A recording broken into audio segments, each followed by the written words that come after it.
Hi everyone, welcome back. In this module, we are going to be looking at The Cuban Breakthrough, a film called Memorias del Subdesarrollo, or Memories of Underdevelopment by Tomás Gutiérrez Alea. This film is based on a novel called Inconsolable Memories in English by Edmundo Desnoes. This film, despite its rather unattractive name, is truly the breakthrough that put Cuban cinema on the map.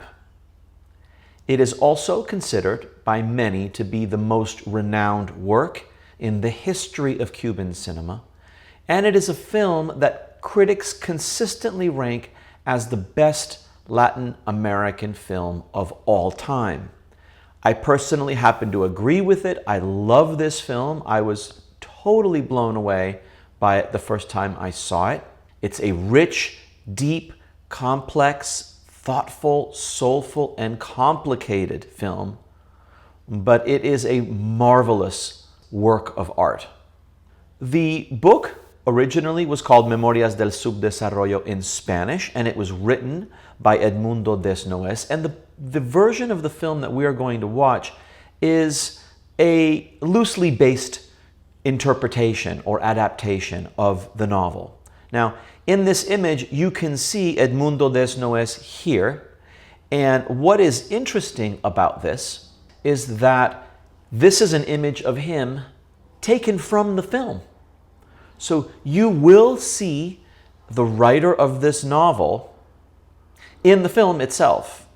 He doesn't have a large role, but look for him because he'll literally have a name tag where he's sitting with his name on it, so you can't miss him. This is the director of the film, one of the greatest, if not the greatest, Cuban filmmaker. And this is him, guess what? Also in our film. This is him right here. There's Gutiérrez Alea. And this is the main character of the film, which we'll talk about in a minute. And this is a character whose name is Daisy.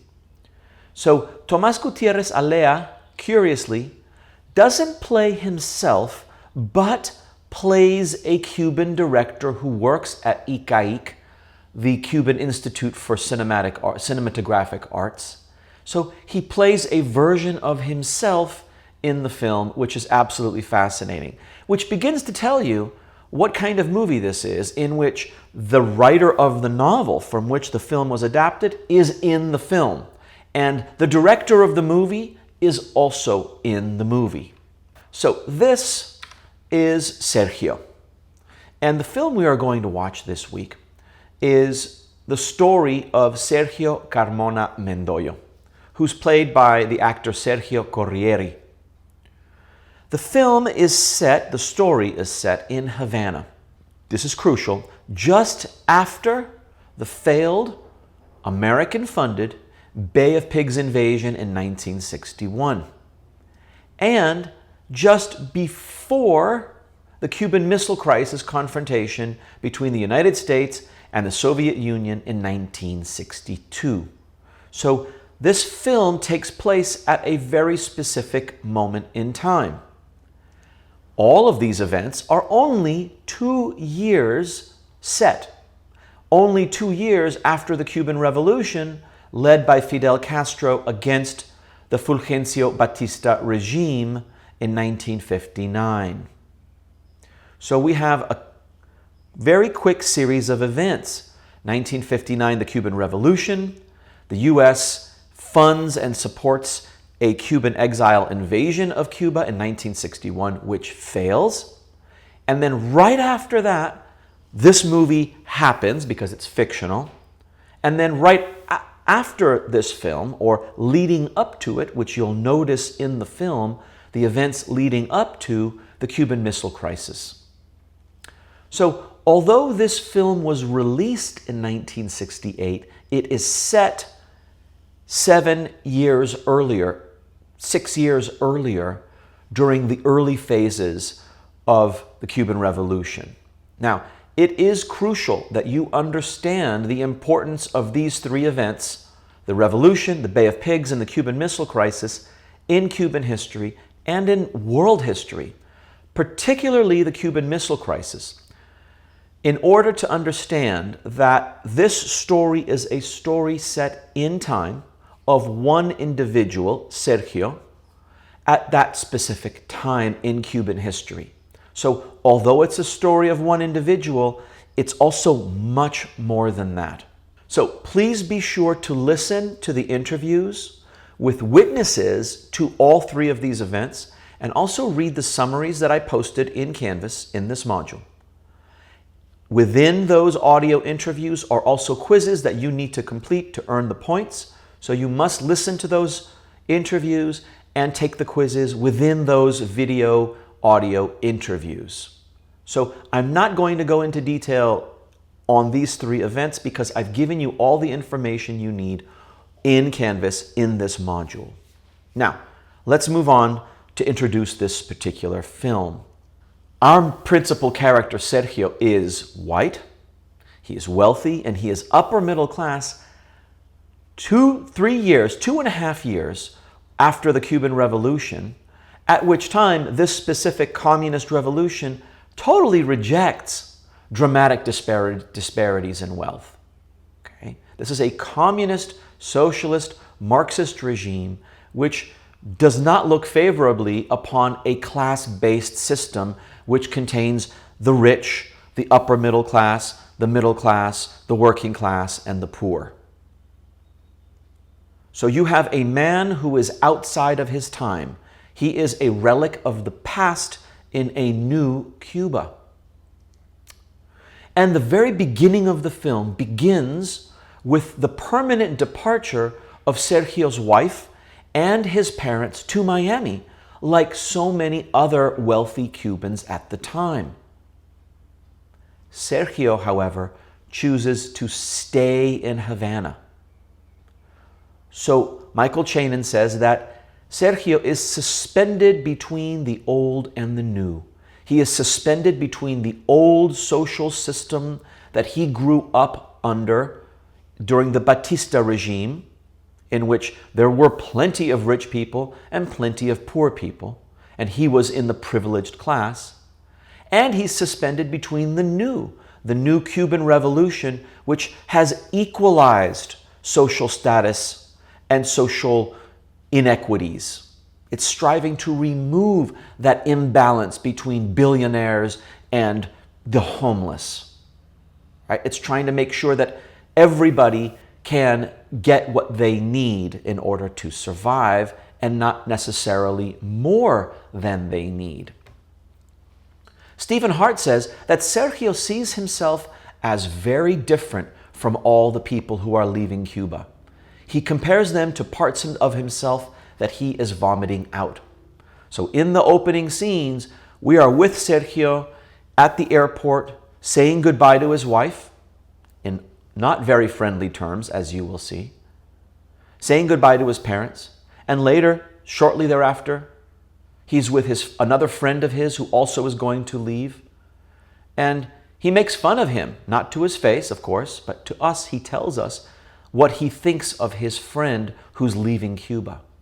So in the film, Sergio tells us in voiceover, "Todos los que me querían y estuvieron jodiendo hasta el último minuto se fueron."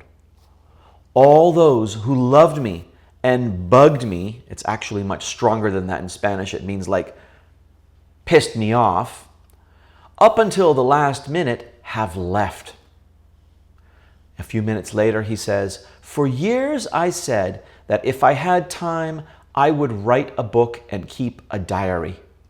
Now I'll know if I really have something to say." Very interesting premise. That's where I'm going to leave the plot for you to discover what happens next. I will not discuss the plot. I will review it with you in the lecture that I post in the post-film lecture after the film. So you'll watch the film and you'll discover whether or not he actually does have anything to say, and a lot of other stuff as well. So one final slide before I let you go in this introduction. As you watch the film, I want you to keep in mind how the film kind of works, because it's a really unusual and unusually powerful film. The film is a mixture of documentary and fictional elements. Think about that. It's a mixture of documentary, which means actual real-life footage, and film of actors performing. So it's a mixture of both. On the documentary end, we have actual documentary filming of people and traffic and life on the streets of Havana in the 1960s. It has footage. The film contains actual television and radio news reports. It also contains actual footage of people leaving Havana at the airport in the opening scenes. It has footage of the war during the Cuban Revolution. It has footage of the Russian nuclear missiles, actual footage of the Russian nuclear missiles entering Cuba and being moved around the streets. You'll see tanks. You'll see soldiers preparing for an American invasion. Incredible. You'll also see footage of Castro giving public speeches, and actually a lot more than that. So the film is also a mix of subjective and objective storytelling devices. Subjective, you'll remember, is from a distinct point of view, from the point of view of the protagonist or the main character. So it's like putting us in their shoes. And objective is watching them from a distance, not necessarily from a far distance, but watching them.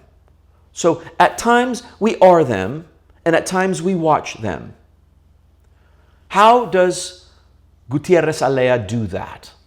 He does it through a number of different devices. Here are just a few, so you can be ready for them. Voiceover. Definite use of voiceover. He talks to us a lot. We can presume that he's perhaps writing this in his diary, or he's privileging us, the audience, with this incredible direct information. We get a lot of point of view shots where we see what he sees. We also get a lot of flashbacks. Flashbacks during a time of his marriage to his wife, flashbacks to his childhood, flashbacks to his adolescence, flashbacks to his first love. It's incredible. We also get some fantasy sequences, things that he just completely imagines. For example, there's Noémie. There's a picture of him hugging her. Okay, that's Noémie. That's his housekeeper. He never actually hugs her in real life. He fantasizes hugging her. So the film also uses these fantasy sequences where we see, feel, hear, and experience all the things that he imagines. So be ready for a very unconventional film that uses all kinds of incredible devices with influences, as we'll see later, from all kinds of different sources and locations. Finally, as you watch, I also want you to keep in mind and answer, or try to answer, these questions, or just keep them in mind. Does this film support or criticize the Cuban Revolution? How do we as an audience, how do you as a viewer feel about Sergio? How do you feel about him at the beginning of the film? And how do you feel about him, how do we feel about him by the end? Do we feel the same, or does it change? If it changes, why? If it doesn't, how do we feel about him? And finally, how do you think the filmmaker, the film's director, Gutierrez Alea, how does he feel about Sergio? Does he like him? Does he respect him? Does he feel a kinship to him? Does he identify with him? These are questions that we'll discuss after you watch the film, Memories of Underdevelopment, Memorias del Subdesarrollo, one of the greatest films of all time in the world, and perhaps one of the best films, or perhaps the best film from Latin America. So go ahead and watch this film, enjoy it, and I will see you after you watch the film, again in the post-film lecture video. Bye-bye, everyone.